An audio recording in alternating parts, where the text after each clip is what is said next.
Pakistan rocket کی طرح اوپر اٹھے گا اور بلندیوں کی طرف چلے جائے گا. پاکستان کا مستقبل بہت روشن ہے. وہ علم الاسماء اصل میں حروف مقطعات کا علم تھا. وہ علم جینیٹیکلی اولاد آدم میں ٹرانسفر ہوتا ہے. ہم کتابوں سے متاثر ہیں اور کتابیں وہ جو درویشوں کے عقیدت مندوں نے لکھی ہیں. السلام علیکم شاہ صاحب، میں یحییٰ میرا نام ہے اور ہم نے آپ کو یہاں سے بالکل مدعو کیا تھا. تو شاہ صاحب آج کی جو ایک ہماری گیدرنگ ہے وہ ویسے تو عید ملن ہم نے رکھی ہے، لیکن کچھ ہم آپ سے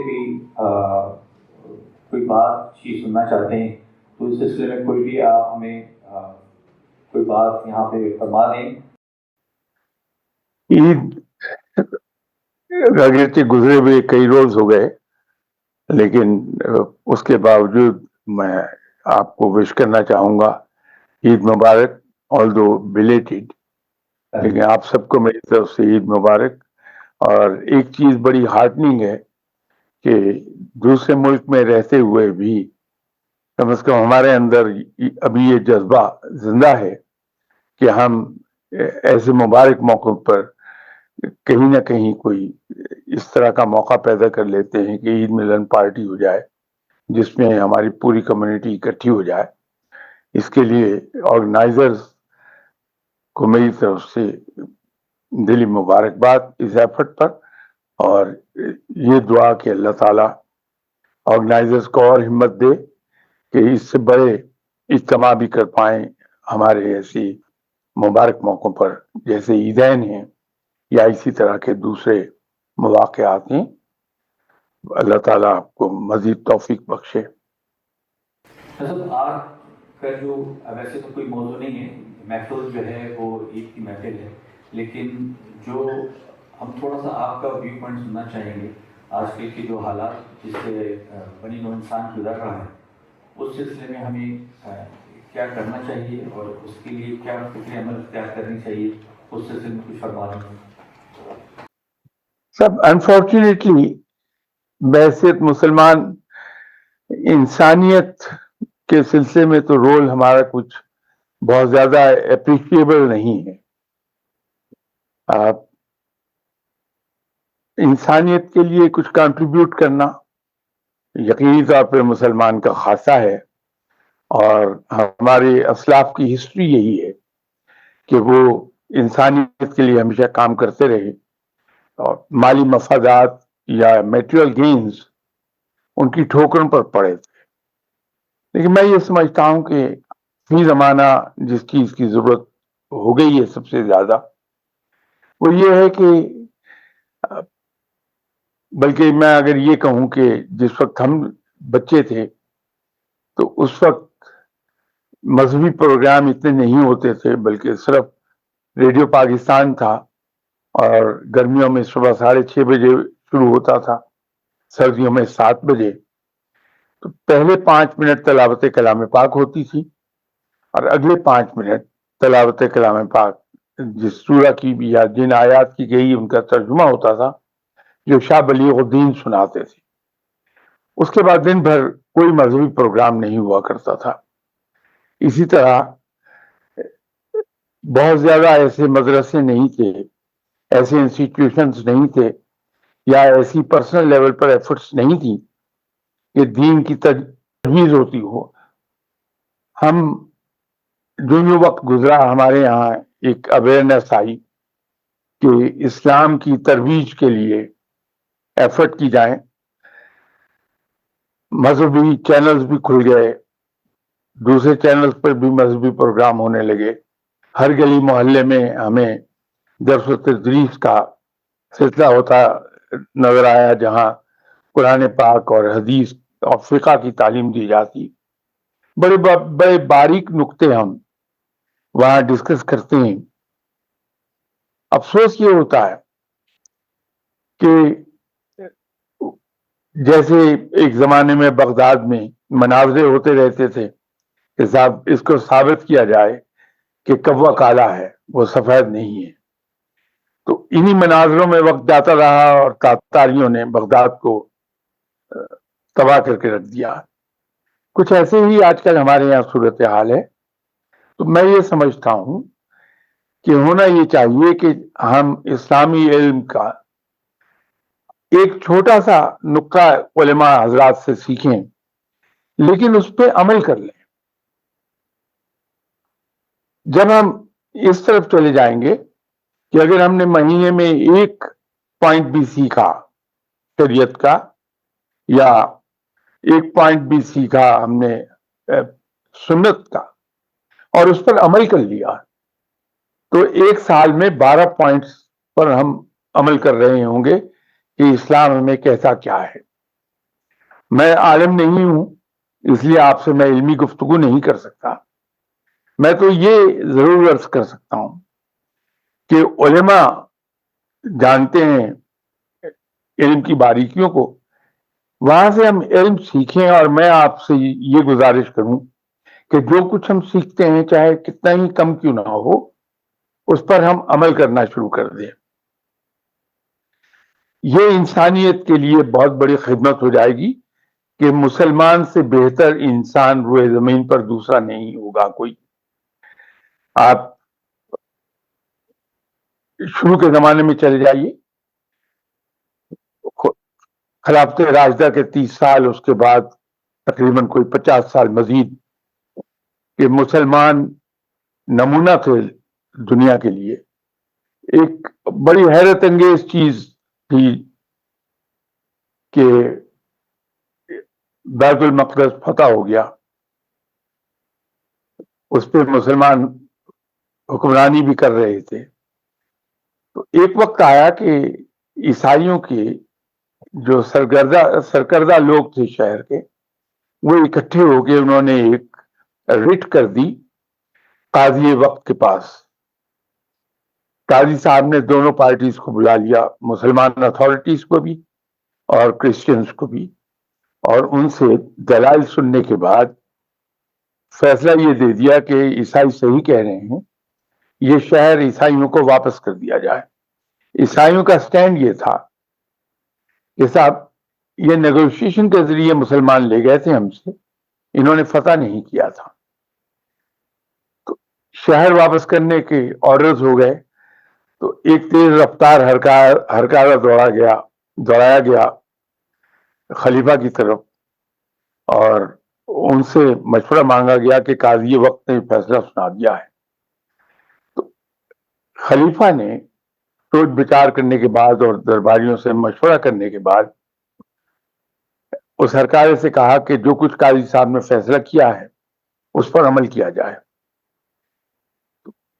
واپس آ گیا وہ میسنجر, اور اس نے آ کے عرض کر دی کہ جی قاضی صاحب کا فیصلہ امپلیمنٹ کر دیا جائے.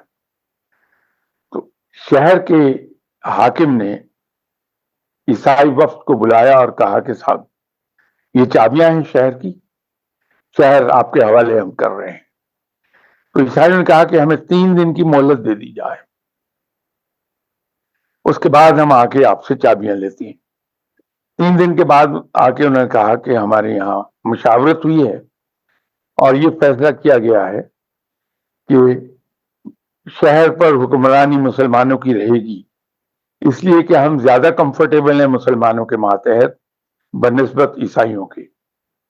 یہ کیریکٹر تھا جس نے مسلمانوں کو دنیا میں حکمرانی دے دی تھی, کہ آدھا فرانس بھی ہمارے تسلط میں تھا.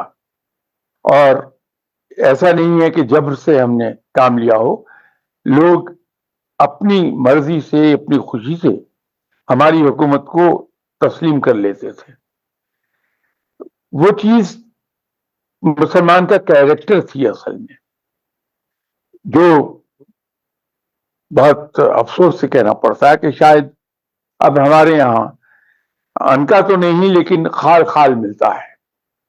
تو اگر ہم ادھر کو چلے جائیں کہ بجائے علمی موشگافیوں کے پیچھے جانے کے, باریک نقطوں پر بحث کرنے کے, ہم یہ سوچ لیں کہ جتنا کچھ ہمیں پتا ہے, اور الحمدللہ ہم میں سے ہر آدمی کو بڑی اچھی طرح ازبر یاد ہے کہ آپ صلی اللہ علیہ وسلم کی حیات طیبہ کیسی گزری، آپ صلی اللہ علیہ وسلم کی سیرت کیسی تھی، تو اس کے لیے ہمیں کہیں نہیں جانا پڑتا. میں تو یہ کہا کرتا ہوں کہ سنت اور سیرت کا معجزہ ہے کہ ہم آپ صلی اللہ علیہ وسلم کی سیرت طیبہ کے بارے میں کلاس 5 میں پڑھتے ہیں. میں کلاس 5 میں غالباً 1954 میں ہوتا تھا. اب اگر کیلکولیٹ کریں گے تو نیئرلی 70 ایئرز ہو گئے. 70 سال پہلے جو کچھ پڑھا تھا میں نے سیرت مبارکہ کے بارے میں، وہ آج بھی مجھے ازبر ہے. مجھے کہیں ریفرنس کے لیے جانا نہیں پڑے گا کہ اس موقع پر آپ صلی اللہ علیہ وسلم کا عمل کیا تھا. تو ہم اگر اس طرف کو چلے جائیں کہ صرف ایک نقطہ لے لیں اور ہر مہینے ایک نیا نقطہ سیکھتے جائیں، اس پہ عمل کرتے جائیں، تو ہم انشاءاللہ تعالیٰ کچھ ہی عرصے میں اپنے اسلاف کے مقام پر جا پہنچیں گے انشاءاللہ.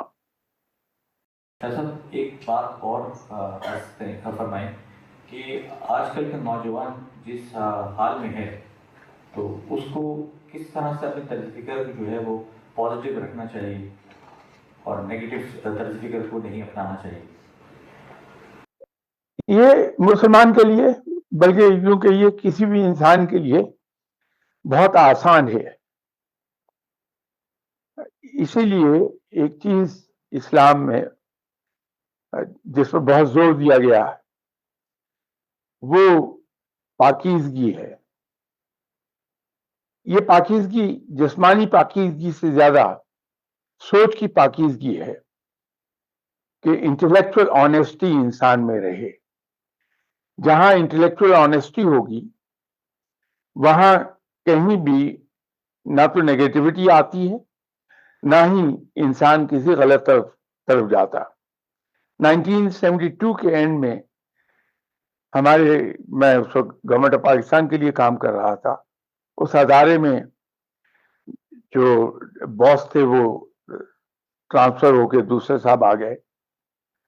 انہوں نے آتے ہی اس ادارے میں جتنے افسر تھے ان کو اکٹھا کیا اور ایک بات کہی کہ میں فزیکل ڈس آنیسٹی تو برداشت کر لوں گا لیکن انٹلیکچوئل ڈس آنیسٹی برداشت نہیں کروں گا. ہم جو بہت ینگ آفیسرز تھے اس زمانے میں، تو ہم نے اس تقریب کے ختم ہو جانے کے بعد آپس میں مذاق کیا کہ لیجیے ہمیں لائسنس مل گیا کہ ہم ڈس آنیسٹی کر سکتے ہیں، فزیکل ڈس آنیسٹی. جو وقت گزرا سمجھ آتی گئی، کچھ میچورٹی آنی شروع ہوئی، تو پتہ یہ چلا کہ ان صاحب نے تو بڑی کمال کی بات کہی تھی کہ اگر انسان کے پاس انٹلیکچوئل آنیسٹی ہے تو وہ سوچ ہی نہیں سکتا کسی ایسی بات کے بارے میں جو معیار کے مطابق نہ ہو. تو جب وہ سوچے گا نہیں تو اس کا عمل لامحالہ ایماندارانہ ہوگا. یہ جو انٹلیکچوئل ڈس آنیسٹی ہے یہ انسان کی سوچ کو پاکیزگی کی طرف لے جائے گی اور انسان پھر پازیٹیو ہو جاتا ہے. جناب حضرت امام ابو حنیفہ رحمۃ اللہ علیہ صاحب نے ایک بات فرمائی تھی کہ بدگمانی دنیا کا سب سے بڑا جھوٹ ہے.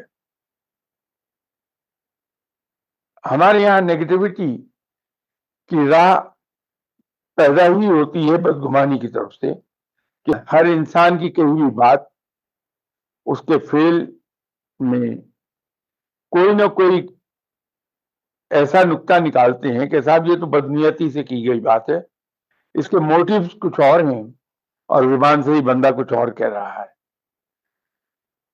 ایک زمانے میں میری ملاقات ہو گئی ایک صاحب سے جو اللہ کے بڑے نیک بندے تھے. تو انگریزی پڑھاتے تھے سیالکوٹ کے ایک مشہور کالج میں، پروفیسر تھے وہاں انگریزی کے. تو ریٹائرمنٹ کے قریب پہنچے ہوئے تھے. کیونکہ اللہ کے نیک بندے تھے، عبادت گزار تھے، اللہ نے انہیں صاحب نظر بھی بنایا تھا. تو اکثر و بیشتر میں ان کے پاس جا کے بیٹھ جاتا تھا گپ شپ مارنے کے لیے. تو ایک دن وہ اپنا قصہ سنانے لگے کہ جب وہ بچے تھے تو ان دنوں ان کے گھر پہ مولانا اشرف تھانوی صاحب آ کے قیام کیا کرتے تھے کہ جب بھی وہ مولانا اشرف تھانوی صاحب سیالکوٹ تشریف لاتے تھے ان کے گھر پہ ٹھہرتے تھے. تو ایک دن صبح مولانا اشرف تھانوی صاحب کے لیے یہ ناشتہ لے کے گئے کہ ان دنوں بہت 10 11 سال 12 سال کے بچے ہوں گے. تو ناشتہ سرو کرنے کے بعد انہوں نے مولانا سے ایک سوال پوچھا کہ کافر میں اور مسلمان میں کیا فرق ہے. تو مولانا اشرف تھانوی صاحب چونکہ علم رکھتے تھے کافی، اور جتنے بھی یہ صاحبان علم ہیں ان کا ایک کمال یہ ہے کہ ایک تو بڑی مختصر بات کرتے ہیں، 10 جملوں کو ایک جملے میں سمو دیتے ہیں، اور دوسرا اس سے بڑی بات یہ ہے کہ اپنے مخاطب کی ذہنی سطح کے مطابق گفتگو کرتے ہیں. مولانا اشرف تھانوی صاحب نے دیکھا کہ سوال پوچھنے والا بچہ ہے تو ان کی ذہنی سطح پر اتر کے انہوں نے جواب دیا کہ بیٹا ایک مسلمان اور کافر میں اتنا ہی فرق ہے جتنا ایک اچھے اور برے آدمی میں. جب کوئی برا آدمی کسی اچھے آدمی کو کوئی اچھا کام کرتے دیکھتا ہے تو یہ نہیں کہتا کہ دیکھیے یہ آدمی کتنا عمدہ کام کر رہا ہے، بلکہ وہ کہتا ہے کہ اس کی اس نیکی کرنے کے پیچھے اس کا اپنا کوئی مفاد چھپا ہے، یہ بدنیتی سے نیکی کر رہا ہے. اس کے برعکس جب کوئی اچھا آدمی کسی برے آدمی کو کوئی گناہ کرتے دیکھتا ہے تو یہ نہیں کہتا کہ اس نے گناہ کیا، وہ کہتا ہے اس بیچارے سے غلطی ہو گئی. تو یہ بات آج کے زمانے پہ فٹ ہوتی ہے کہ اگر ہم کہیں اپنے ذہن سے بدگمانی کا عنصر نکال دیں تو نیگیٹیوٹی اپنے آپ ختم ہوتی چلی جائے گی ہمارے اندر، اور یقینی طور پہ ہمارے سب کے رویے پازیٹو ہو جائیں گے کہ ہم لوگوں کی غلطیوں کو بھی انوسنٹ غلطیاں گننے لگیں گے، نہ کہ انوسنٹ غلطی کو ڈیلیبریٹ یا پلان مسٹیک ہم لیں. ایک اور سوال ہے شاہ صاحب کہ ہم کسی کام میں لگے ہوتے ہیں اور وہ کام نہیں ہو پاتا، حد الامکان ہم کوشش کرتے ہیں وہ کام ہو جائے، لیکن وہ بہت ہی وہ کام ہو ہی نہیں پاتا. تو اس سلسلے میں انسان کو کیا کرنا چاہیے؟ اس کو چھوڑ دینا چاہیے یا مسلسل اس کے لیے اس کام کو کرنا چاہیے؟ مسلمان پر ایفرٹ فرض ہے. رب تعالی ان لوگوں کو بہت پسند کرتا ہے جو ہر وقت عمل کرنے کے لیے کمر کس کے رکھتے ہیں. پروردگار سست اور کاہل لوگوں کو پسند نہیں کرتا. ہاتھ پہ ہاتھ دھر کے بیٹھنا مسلمان کے شیوا نہیں ہے. ہمیں اپنی کسی کوشش کر لینی چاہیے، لیکن بار بار کوشش کے باوجود اگر یہ کام نہیں ہوتا تو پھر ہمارے پاس ایک بہت اچھا ہتھیار ہے کہ ہم یہ سوچ لیں کہ پروردگار نے اس کام میں نہ ہونے ہی میں کوئی ہماری بہتری رکھی ہے، تو اس سے ہمارے اندر ایک اطمینان قلب پیدا ہوگا، ذہنی طور پر مطمئن ہو جائیں گے ہم، اور پھر دوسرے کام کے لیے تیار ہو جائیں گے کہ اس پر ایفرٹ کریں. موجودہ حالات کے پس منظر میں آپ پاکستان کا مستقبل کیسے دیکھتے ہیں؟ میں ایک زمانے سے ایک بات کہتا چلا آ رہا تھا، لیکن اب وہ چیزیں ویزیبل ہو گئی ہیں جو میں کہتا تھا کہ ایک وقت آئے گا کہ پاکستان عروج کی طرف جائے گا اور اسلامک ورلڈ کی لیڈرشپ سنبھالے گا. اب وہ چیزیں ویزیبل ہو گئیں کہ ہم وہ ہوتا ہوا ایٹ لیسٹ محسوس کر سکتے ہیں. صرف چند ایک مہینے ہیں جس میں ہمارے حالات شاید پہلے سے زیادہ خراب ہونے لگیں، لیکن اکتوبر کے بعد انشاءاللہ تعالی ہمیں سانس آنا شروع ہو جائے گا، اور in about 2.5 months Pakistan rocket کی طرح اوپر اٹھے گا اور بلندیوں کی طرف چلے جائے گا. پاکستان کا مستقبل بہت روشن ہے. اللہ تعالیٰ غیب سے اسباب بنائے گا کہ ہمارے یہاں چیزیں تبدیل ہو جائیں گی اور ہم بہتری کی طرف چل نکلیں گے. Thank you. السلام علیکم. بہت شکریہ شاہ صاحب, اٹ از ویری انفارمیٹیو. میرا سوال تھوڑا سا looking at the present situation of Muslims globally ہے کہ ہم نے اسپرچویلٹی کا ایلیمنٹ اسلام سے نکال دیا ہے, اور اس کا آئی تھنک ایک بڑا امپیکٹ آ رہا ہے کیونکہ ہم ریچولس پہ پھنس کے ہم نے ایسنس ہیومینٹی کا نکال دیا اپنے اسلامک پریکٹسز سے. تو آپ اس کے بارے میں کیا کہیں گے؟ ہم اس اسپرچویلٹی یا صوفیزم کا جو ایسپیکٹ ہے اس کو کس طرح ریوائو کر سکتے ہیں اپنی ڈیلی لائف؟ اسپرچویلٹی اس لحاظ سے میں سمجھتا ہوں کہ ایک ایسا مظلوم ڈسپلن ہے جو سب سے زیادہ مس انڈرسٹوڈ ہے آج کے زمانے میں. ہم اسپرچولیزم کو انفارچونیٹلی یہ سمجھ بیٹھے کہ یہ شریعت کے پیرالل کوئی چیز ہے یا ایک نئے ہی احکامات اس میں ڈیوائز کر لیے گئے ہیں. ایسا ہرگز نہیں ہے. اس کے بارے میں ہمیں بہت کلیئر رہنا چاہیے. پہلی بات تو یہ ہے کہ میرے نزدیک روحانیت کوئی سبجیکٹ نہیں ہے. یہ اس کو یوں سمجھ لیجئے کہ جب تخلیق آدم علیہ السلام ہوئی تھی تو رب تعالیٰ نے بابا آدم کو علم الاسماء سکھایا تھا. وہ آپ لوگ اچھی طرح واقف ہیں, میں اس کی ڈیٹیل میں نہیں جاتا. کہا یہ جاتا ہے کہ بہت سے لوگوں کا یہ خیال ہے, علماء کا یہ خیال ہے کہ وہ علم الاسماء اصل میں حروف مقطعات کا علم تھا. وہ علم جینیٹیکلی اولاد آدم میں ٹرانسفر ہوتا ہے, اور اولاد آدم میں یہ تشخیص نہیں ہے کہ وہ مسلمان ہے, عیسائی ہے, سکھ ہے, ہندو ہے. یہ سبھی لوگوں میں ہے. کوئی بھی شخص اگر اپنے معاملات کو خلق خدا کے ساتھ سنت کے مطابق ڈھال لے, بہتر کر لے, تو اس کے اندر یہ جو علم ہے اس کی جینز میں یہ ڈیولپ ہونے شروع ہو جاتی ہے. اسی کو ہم روحانیت کہتے ہیں کہ وہ اس کی روح نیکی کے نتیجے میں معاملات کے اندر سنت کی پیروی کے نتیجے میں لطیف ہونی شروع ہوتی ہے. جو روح لطیف ہوتی ہے اس کی پرواز بڑھتی چلی جاتی ہے.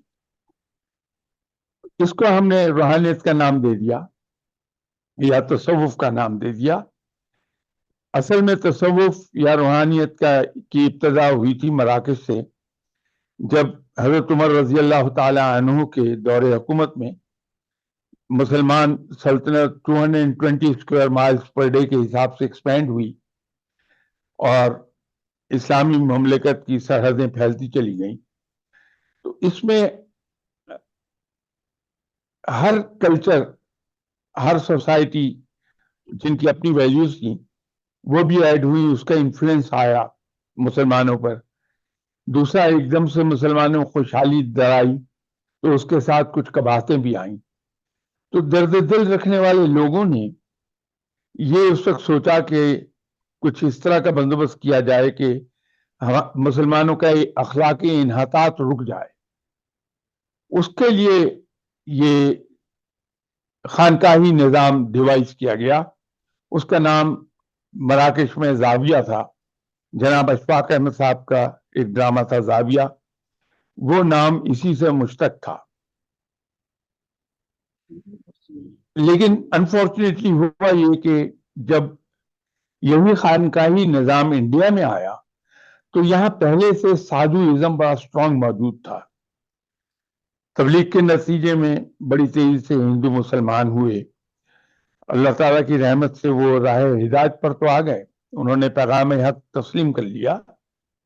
لیکن انفارچونیٹلی رہے ہندو کلچر میں, تو ہماری کلچرل ویلیوز تبدیل نہیں ہو سکی باوجود اسلام قبول کرنے کے.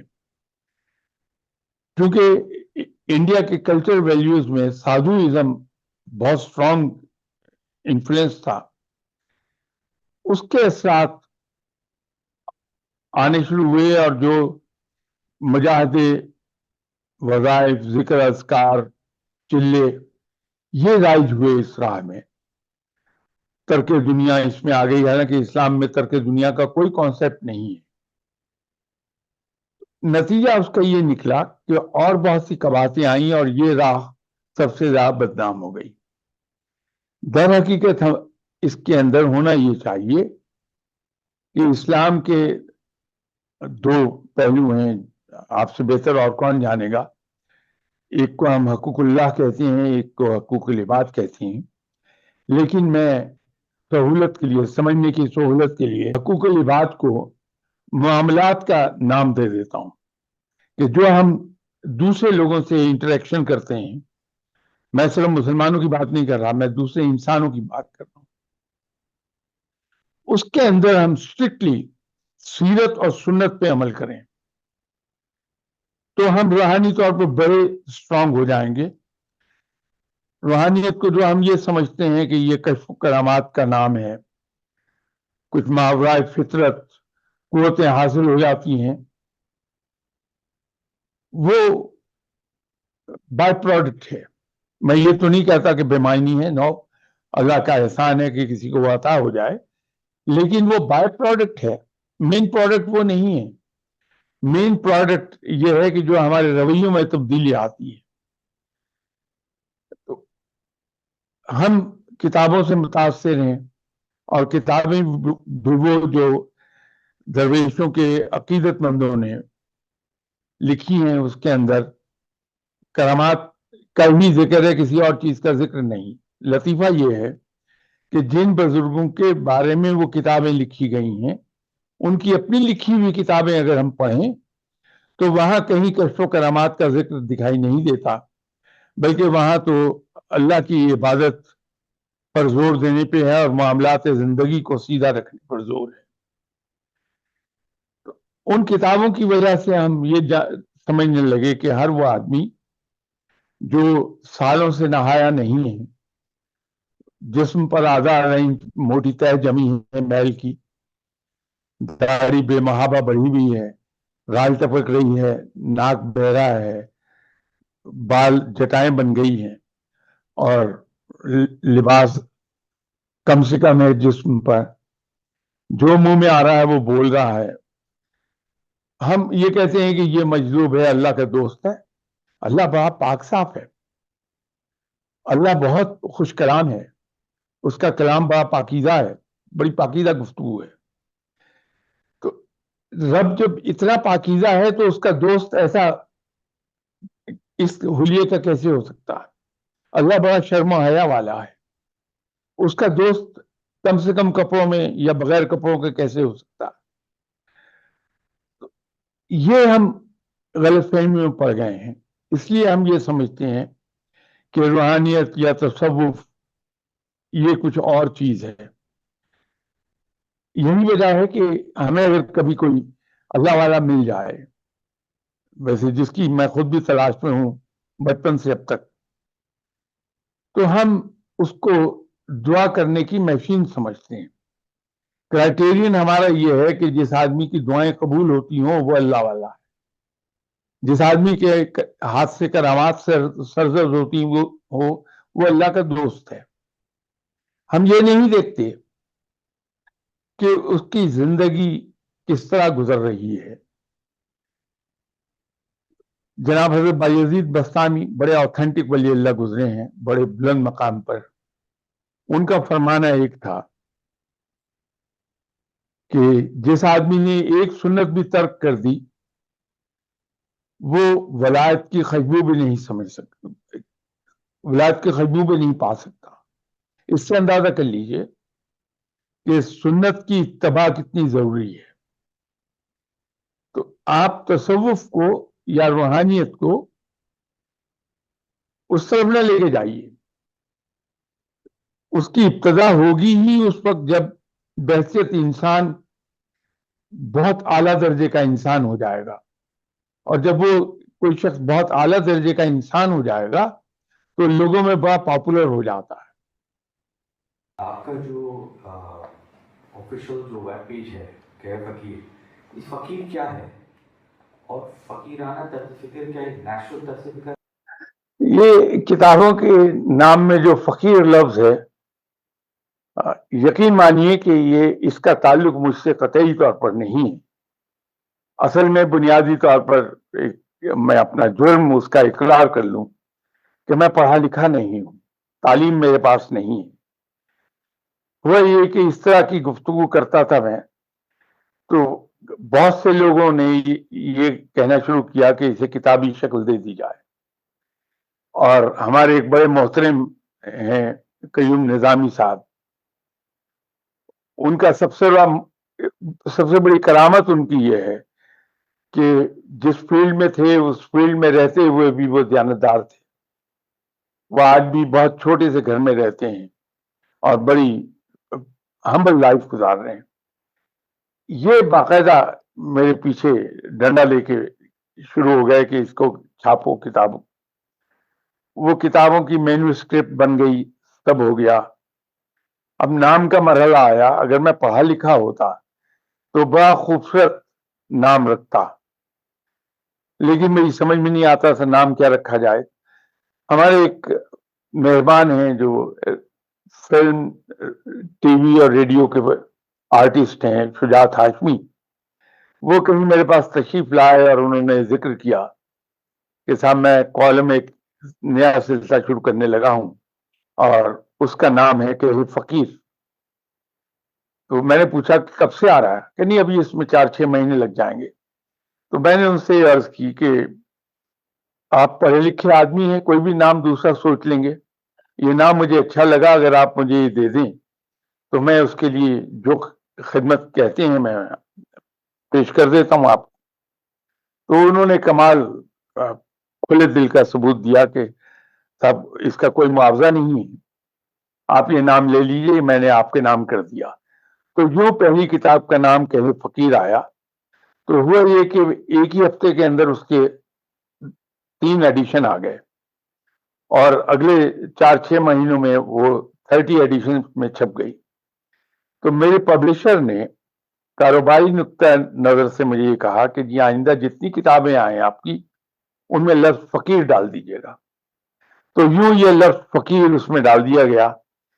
اس کا میرے رویوں سے، میری زندگی کے کسی پہلو سے کوئی تعلق نہیں. میں ایسا نیک نہیں کہ اپنے آپ کو فقیر کہہ سکوں. کہ آپ کے لیے معلومات کے لیے ایک عرض کر دوں کہ تصوف میں 3 لیولز ہیں. جب کوئی انسان تصوف کی راہ پر پہلا قدم رکھتا ہے تو اس پر بہت سی مشقتیں لاد دی جاتی ہیں کہ اس کی انا کو کچلنے کے لیے اس سے ہر وہ کام کرایا جاتا ہے جس سے اس کی ایگو ہرٹ ہوتی ہو. مثلا وہاں خانقاہ میں آنے والے یا مدرسے میں آنے والے ہر آدمی کے جوتے وہ جھاڑے گا، صاف کرے گا اور سیدھے رخ پر رکھے گا تاکہ جاتے ہوئے اس وزٹر کو جوتا پہننے میں دقت نہ ہو. اس کے بعد جو مہمان آتے ہیں جھوٹے برتن ان کے سامنے سے اٹھانے کی ڈیوٹی. نیکسٹ اسٹیپ آ جائے گا کہ ان کو کھانا سرو کرنا. اس سے نیکسٹ آ جائے گا کہ لنگر پر بیٹھنا.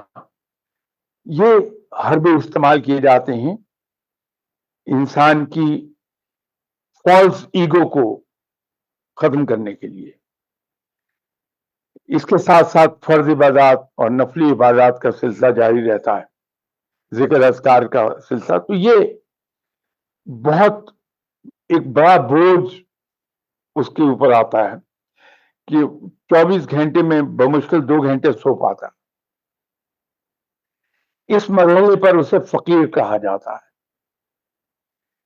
جب وہ چل نکلتا ہے، اس کی فالس ایگو ختم ہو گئی، وہ خدمت خلق میں فخر محسوس کرنے لگا، اپنی ذات پر لوگوں کی ذات کو ترجیح دینے لگا ہے، اپنی ضروریات، اپنا آرام اپنی خواہشات، اپنے ارادے اس کے سیکنڈری حیثیت اختیار کر لیتے ہیں، اور دوسرے لوگوں کی ضروریات، خواہشات، ارادے وہ سب اس کے لیے پریسیڈنس اختیار کر جاتی ہیں.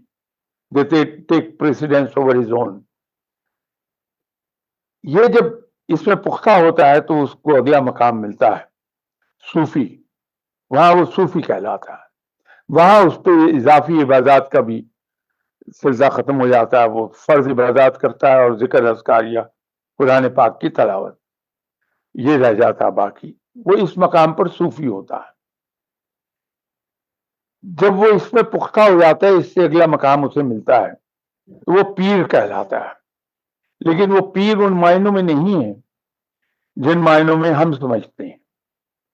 وہ پیر صاحب عقل و دانش کے معنوں میں ہے، صاحب فہم و فراست کے معنوں میں ہے.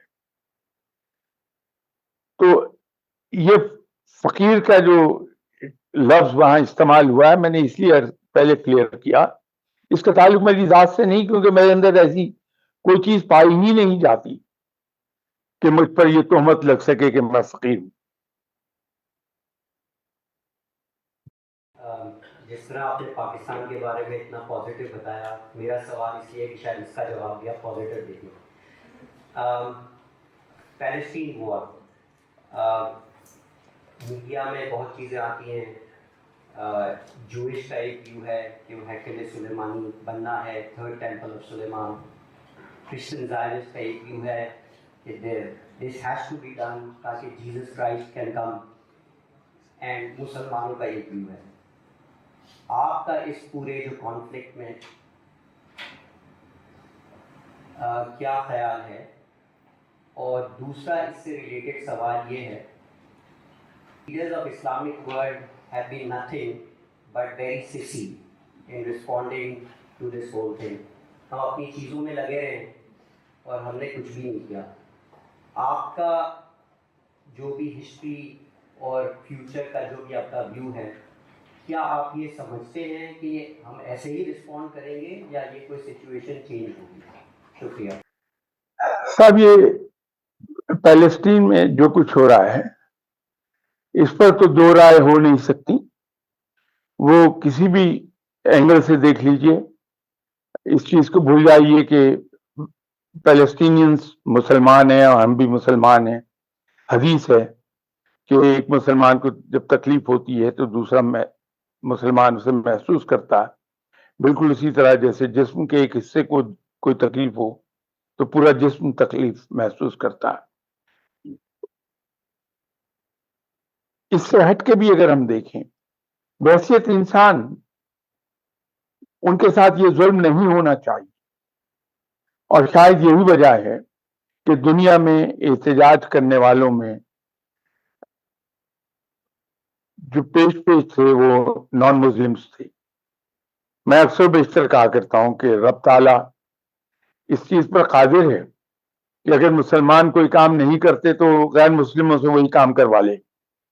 یہ ایک ہلکا سا نمونہ تھا اس کا کہ ہم تو سڑکوں پر نہیں نکل سکے بحیثیت مسلمان کے، ہم نے کوئی قدم نہیں اٹھایا، لیکن رب تعالیٰ نے ظلم کرنے والوں کی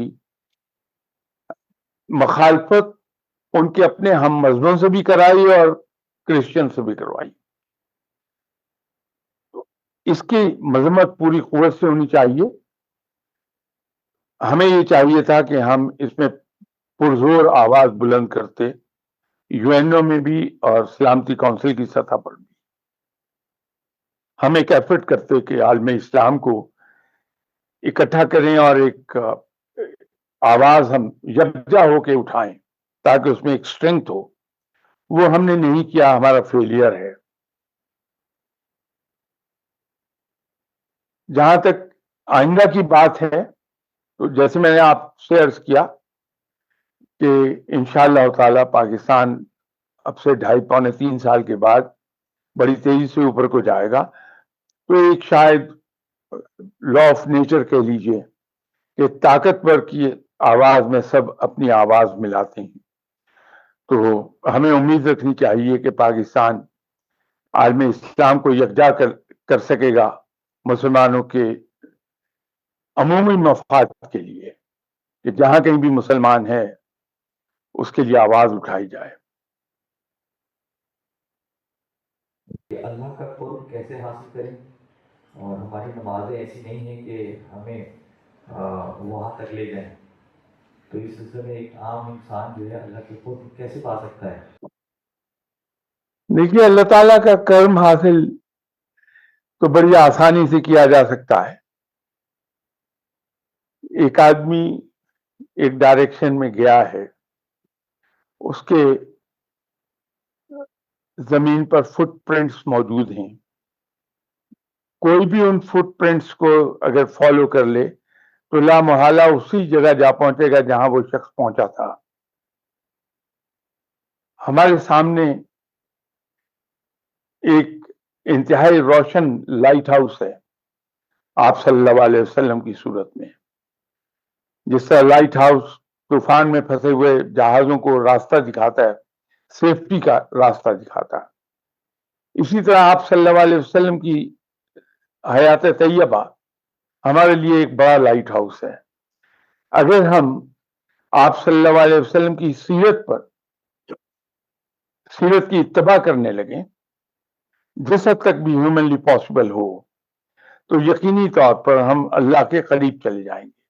اور جب اللہ کسی سے راضی ہوتا ہے تو اس کی رحمتیں اس پر نازل ہوتی ہیں. تو جو سب سے بڑی اس کی رحمت ہے وہ یہ اسے دین کی سمجھ دیتا ہے.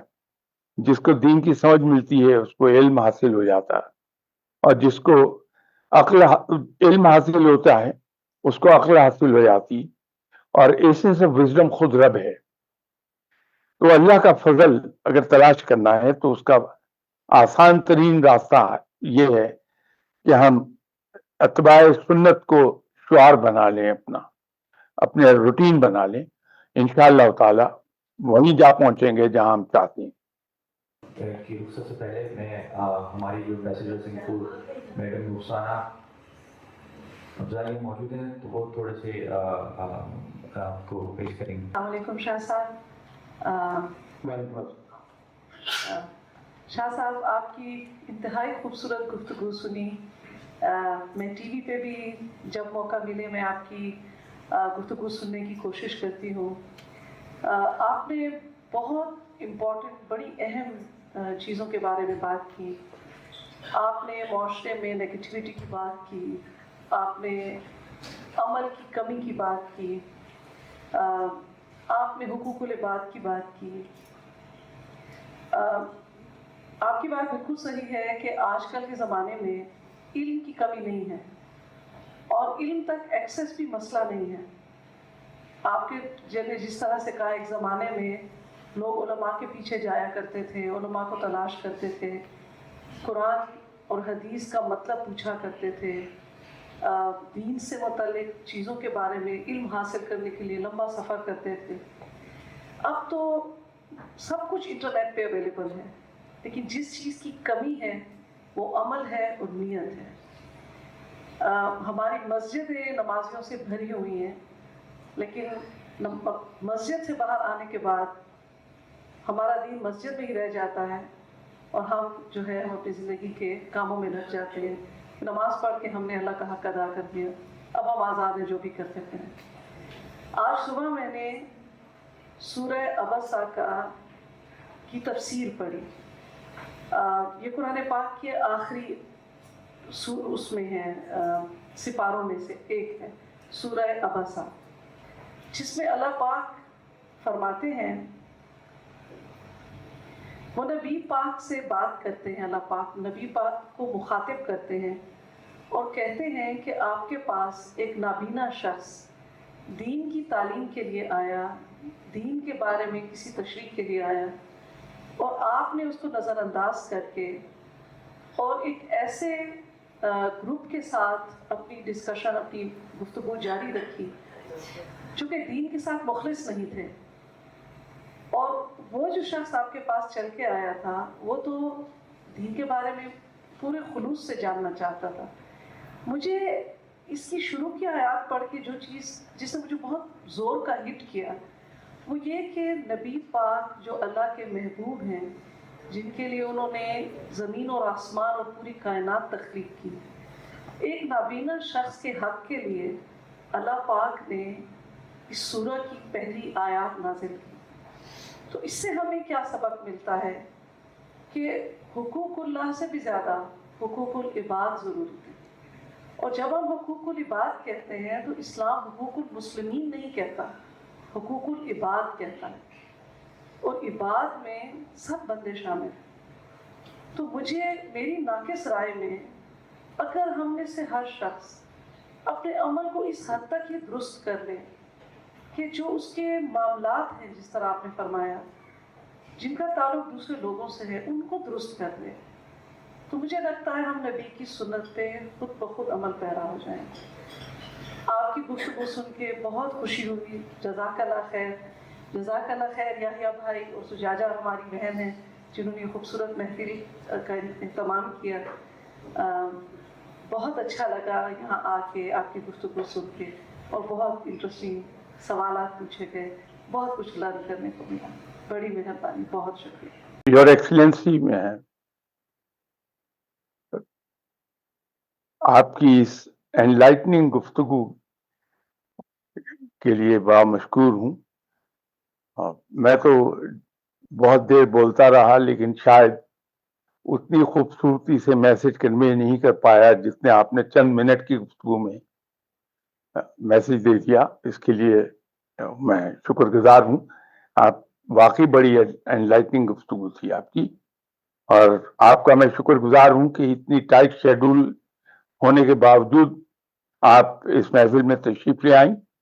میرے لیے آنر تھی، اور انشاءاللہ تعالی اگر کبھی سنگاپور حاضر ہوا تو آپ کی خدمت میں ضرور حاضر ہو کے ذاتی طور پہ آپ کا شکریہ ادا کر دوں گا۔ آپ کی بڑی مہربانی۔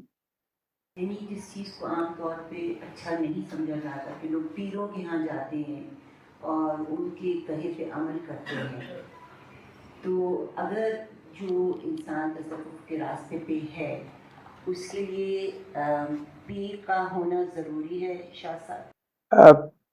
بی بی، شاید یہ سوال آپ نے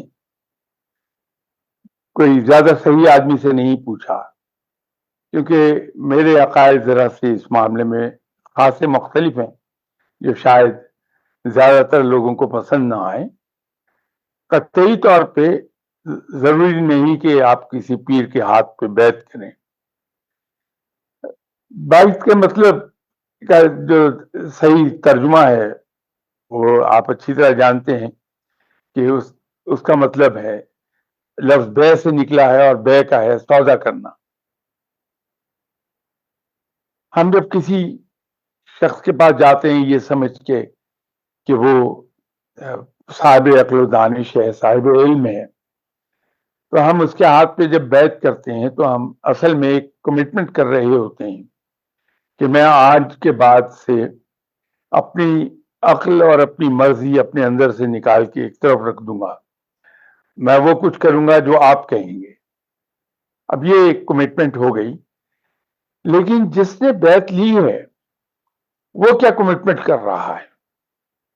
تو دنیا میں کسی قانون کے تحت بھی یہ جائز ایگریمنٹ نہیں سمجھا جاتا جو ون سائیڈڈ ہو۔ ایگریمنٹ ہمیشہ ٹو سائیڈڈ ہوتی ہیں کہ دونوں پارٹیز کے انٹرسٹ اس کے اندر واچ کیے جا رہے ہوتے ہیں۔ ہمارے یہاں بیعت جو ہوتی ہے وہ ون سائیڈڈ ہے۔ ہونا یہ چاہیے کہ جس کے ہاتھ پر کوئی بیعت کر رہا ہے وہ بھی یہ کمٹمنٹ کرے کہ میں آپ کو وہ سب کچھ سکھاؤں گا to the best of my ability, جو کچھ مجھے معلوم ہے۔ یہ کمٹمنٹ نہیں ہوتی کیونکہ لاکھوں مرید ہیں، ان کی تربیت کیسے کی جا سکتی ہے؟ لیکن having said that، ایک عرض کر دوں آپ سے کہ ایک بچہ ہے، وہ پرائیویٹلی میٹرک کر رہا ہے، اردو بازار میں جاتا ہے، سلیبس کی کتابیں خرید کے ہر سال لے آتا ہے، تیاری کرتا ہے،